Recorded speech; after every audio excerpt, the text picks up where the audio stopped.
on va s'ouvrir à la science. Vous avez, je sais, tenu un musée de la parfumerie. Il y avait un petit peu de science aussi dedans. Mais là, on va parler de chimères et de mythologie avec vous. Mythologie qui pourrait peut-être devenir réalité un de ces jours.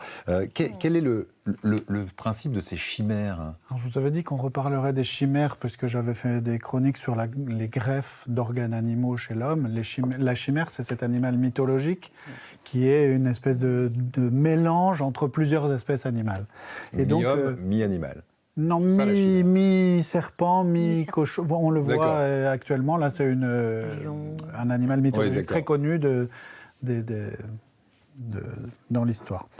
En fait, pourquoi je vous parle de ça? Parce que c'est les dernières révisions des lois de bioéthique en 2021 en France qui a ouvert fortement la possibilité de faire des chimères, c'est-à-dire de mélanger les cellules d'homme, d'animal et les cellules de l'espèce humaine.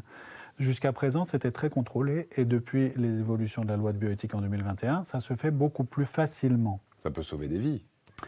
Alors, à terme, l'idée finale, si on peut dire, c'est de faire des réservoirs d'organes. C'est toujours pour pallier le manque de greffons humains, pour les greffons qui manquent dans les greffes d'organes. Et en fait, l'idée, c'est de faire des animaux qui portent des organes humains fonctionnels qu'on peut transférer à l'homme. D'accord. Donc, on a fait des chimères dans des laboratoires. Qu'est-ce qu'on a appris grâce à ces chimères ?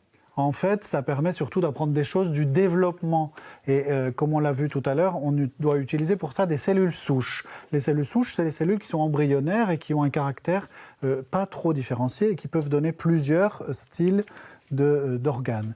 Donc, quand on a appris un principe qui est très important, qui est illustré à l'écran actuellement, c'est le principe de complémentation entre les cellules. Alors, quand on utilise, par exemple, un rat qui ne peut pas fabriquer de pancréas, et qu'on lui greffe à l'état embryonnaire des cellules souches de souris, eh bien, ce rat va développer un pancréas de taille normale, mais qui sera entièrement constitué de cellules de souris.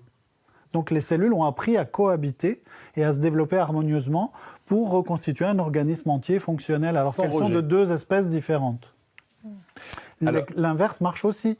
Et donc ce qui me fascine, moi, c'est que la taille de l'organe s'adapte naturellement au corps dans lequel il se développe, en fait. C'est assez particulier. Le deuxième principe qu'on a appris, qu'on a découvert, c'est le principe de compétition entre les cellules, une espèce d'écologie cellulaire. Par exemple, si on fait la même expérience que celle du rat et de la souris avec du porc et des cellules humaines, ça ne marche pas. Parce que les cellules, le corps du cochon, il va détruire les cellules humaines. Sauf si on empêche les cellules de l'embryon de cochon de détruire les cellules humaines en mettant un bloqueur de cette destruction. Alors à ce moment-là, qu'est-ce qu'on va observer? Que les cellules humaines peuvent se développer dans le corps du cochon et créer un pancréas. Ça a déjà été c'est testé. Plus ou moins en cours de test, mais évidemment c'est très compliqué. Alors le problème, c'est que tout ça, ça nous fait réfléchir à la phylogénie entre les espèces. Et on a donc découvert au fur et à mesure de toutes ces expériences que plus les espèces sont éloignées phylogénétiquement, C'est quoi la phylogénie? C'est le développement, c'est l'arbre du vivant en fait, et chaque espèce est voisine de l'autre espèce avec un tronc commun. Avec une date dans le temps. Par exemple, la souris et le campagnol, ils se sont séparés il y a 32 millions d'années.